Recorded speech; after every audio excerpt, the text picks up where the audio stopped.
নমস্কাৰ সকলোকে পুনৰবাৰ মোৰ ভিডিঅ'লৈ স্বাগতম জনাইছোঁ আৰু আজি মই বনাবলৈ লৈছোঁ হাঁহ কোমোৰাৰ সৈতে। বলকচোন আপোনালোকৰ লগতো শ্বেয়াৰ কৰোঁ আজিৰ ভিডিঅ'টো। এয়া প্ৰথমতে মই মছলাৰ পেষ্ট বনাই লৈছোঁ। তাৰ বাবে বিলাহী, আদা, নহৰু, পিঁয়াজ, লং, ডালচেনি, ইলাচি, ধনিয়া আৰু লগতে শুকান জলকীয়া এইসমূহ পেষ্ট বনাই লৈছোঁ। আনহাতে কেৰাহী গৰম হ'বলৈ দিছোঁ আৰু লগতে কেৰাহী গৰম হোৱাৰ পিছত তাত তেল দিছোঁ। তেলখিনি গৰম হোৱাৰ পিছত কাটি ৰখা পিঁয়াজ দিছোঁ আৰু লগতে তেজপাত দিছোঁ। এইখিনি আধা ভজা হোৱাৰ পিছত ইয়াতে মই বিলাহী, আলু আৰু লগতে কোমোৰা দিছোঁ। এইটো কিন্তু জহা কোমোৰা আছিলে দেই। জহা কোমোৰা দিলে আঞ্জাখনৰ সোৱাদটো খুব বেছিয়ে ভাল লাগে। ইয়াৰ গোন্ধটো খুব ধুনীয়া। এনেদৰে এইখিনি ভাজি লৈছোঁ আৰু এইখিনি অলপ সময় ভজাৰ পিছত ইয়াতে মই মাংসখিনি এড কৰিছোঁ। এই মাংসখিনিও আমি অলপ সময় ভাজি ল'ম আৰু এইখিনি আধা ভজা হোৱাৰ পিছত মই ইয়াতে মছলাসমূহ যোগ কৰিম। মছলা বহুত বেছি নিদিওঁ, বহুত বেছি মছলা হ'লেও খাবলৈ একেবাৰে ভাল নালাগে।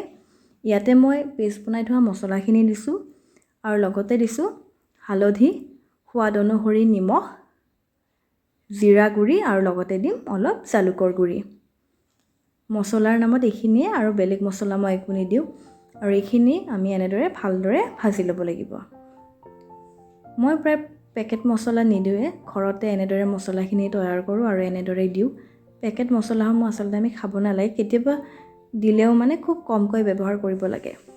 এইখিনি আমি ভালদৰে এনেদৰে ভাজি ল'ম। এতিয়া মই 15 মিনিট সময়ৰ বাবে ঢাকন দি ৰাখিছিলোঁ আৰু তেতিয়া মই গেছৰ ফ্লেমটো একেবাৰে ল' কৰি ৰাখিছোঁ। এতিয়া দেখিছে আপোনালোকে 15 মিনিট সময়ৰ পিছত ইয়াতে অলপ তেল ওলাইছে। এতিয়া আকৌ 10 মিনিট সময়ৰ বাবে মই ঢাকন দি ৰাখিম।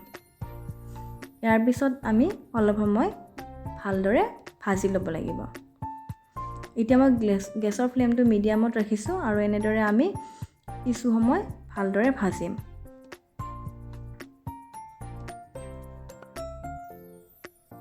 আৰু এনেদৰে ভজা হোৱাৰ পিছত মই ইয়াতে পানী এড কৰিছোঁ। মই গৰম পানী এড কৰিছোঁ আৰু এইখিনি আমি এনেদৰে অলপ সময় উতলিবলৈ দিম আৰু ইয়াৰ পিছত মই 15 মিনিট সময়ৰ বাবে ঢাকন দি ৰাখিম। মই এতিয়া গেছৰ ফ্লেমটো মিডিয়ামত ৰাখিছোঁ।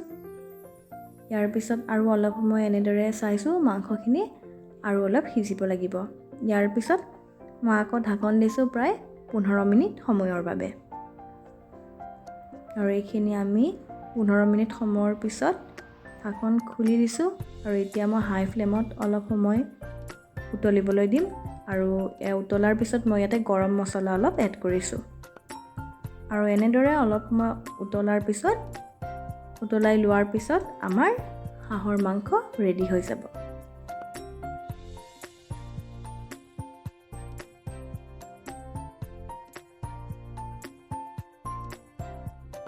এনেদৰে আমাৰ হাঁহৰ মাংস ৰেডি হৈ গ'ল।